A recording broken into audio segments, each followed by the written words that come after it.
Gamble from the Stock Car Spectacle.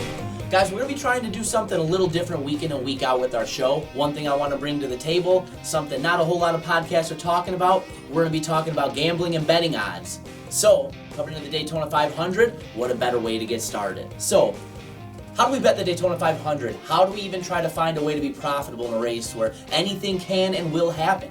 I'm going to break it down for you guys, try to make some sense out of this, and we'll see if we can put our money in some good places to eventually find us in victory lane with a big old check in our hands at the end, just like the drivers. So, first things first, when we're looking to break down the field as to who might be good bets for us to make, the first thing we have to take into consideration is these manufacturer orders rule. What do I mean by that? If you guys watch any of the plate races in the last year or so, the manufacturers are dictating to the teams who they can and can't work with, who they can and can't push. They want the Fords to stay with the Fords, the Chevys to stay with the Chevys, and the Toyotas to stay with the Toyotas. That's the way it's working. They're incentivizing these drivers to do so, and they're taking things away from them if they don't.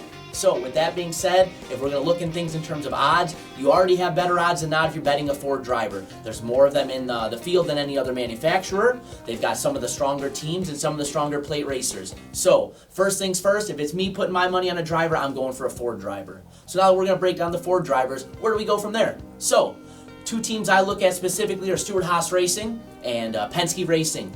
They're both really strong Ford teams, really strong drivers in both teams. But now we're going to get a little more specific than that.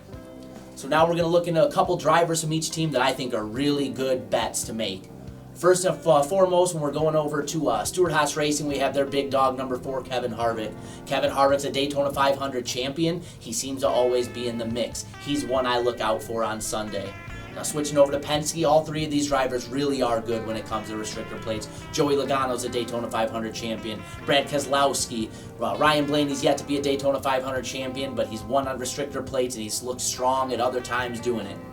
So, when we're looking at the betting odds, where are we looking? Joey Logano, Brad Keselowski, they're two-year favorites. They're getting 10-1 odds right there.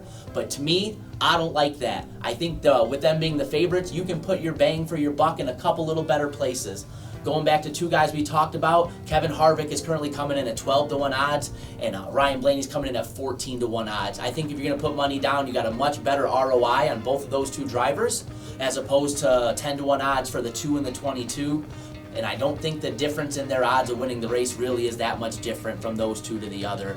I really think that if you're going to look to make a bet, those are probably your strongest plays. However, if you're looking to take a little longer shot, a couple guys I really like in that situation. You've got guys like Ricky Stenhouse Jr., we've got guys like Matt DiBenedetto, both getting 20-1 odds at the time. Matt DiBenedetto obviously moving over to a Ford, with the Wood brothers, our very iconic ride. He's looked good in Daytona 500s in the past, led a lot of laps in the 95 last year. I think it's going to be a really good season for him, and I think he could kick it off in Daytona with a bang. Ricky Stenhouse Jr., a former Ford driver, now moving over to a Chevy team. However, he did look really dangerous setting the pole for the Daytona 500. I keep my eye on him. Both guys coming in at 20-1. And if you want a little stronger, a little longer odds, look none other than Chris Buescher. Chris Buescher coming over to the 17 car for Roush Fenway Racing, a car that Ricky Stenhouse actually found Pater with a couple different times on restrictor plates. I really look out for Chris Buescher to be on really strong in this race too. Getting really good odds, 40-1 odds for Chris Buescher. I think if you're looking for a really long shot, that could pay off really well.